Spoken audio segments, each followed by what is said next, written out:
Okay, this is the video for chapter 1.1. I'm going to show you a little progression steps that I have here. If you look in your book, you can get the dimensions. This is 5.5 on the bottom line. This line is 4. This one is 4.25. And this line is 2. And then all you're going to do is connect these 2 points. Come over here, draw one line, and again, just remember F5. You can see what I'm doing. I'm changing planes. You want to make sure you're on this plane. You're going to draw a 1/2 inch line here, and then you can just keep doing that, or you can copy each one to all 4 points here. And I need to match properties here. There we go. Okay. And then you can just draw the lines here to get this shape. Okay. Let me see here.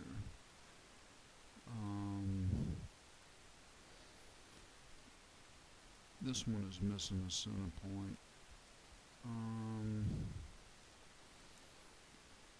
Doesn't matter. Anyway, there's going to be another, when you draw this, there's going to be another center line here, which we could come up here to our center layer, delete that,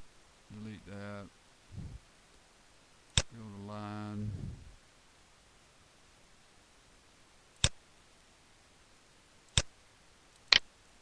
and then just copy this line from here to there.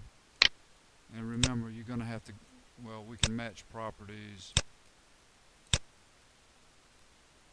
with these, and you may have to go into your properties, and well, you will have to go into your properties and get that line changed to match these line scales. But anyway, remember, you're going to use your ISO circle under, and for some reason you're going to have to go to axis in. You can't just use the drop down every time. Go to axis in, choose ISO circle, come up here, find your center point. I'm not going to click it, but just draw this out, and that one happens to be 1 inch diameter, and it's asking for radius, so you would type in 0.5. Same thing, you would come up here, you would go drop down, axis in, choose ISO circle, and put a 1 in for that, put a 1/2 inch in for that 1 inch circle here. Okay. Once you have that, you're going to add a 2 inch ISO circle here. And if you can see, I left this in. What I did, I offset this center line forward because the boss height is 1/4. So I offsetted that 1/4 to get this center mark here. And then all you're going to do is just copy those in, and it should look like this when you're through. Okay.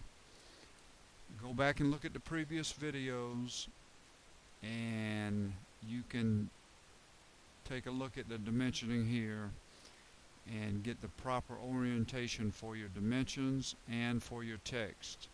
For the dimensions, you're going to use DIM edit, and for the rotation of the text, you're going to use DIMT edit.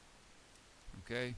And you should have this isometric drawing completed like this, and that would be all you would need for the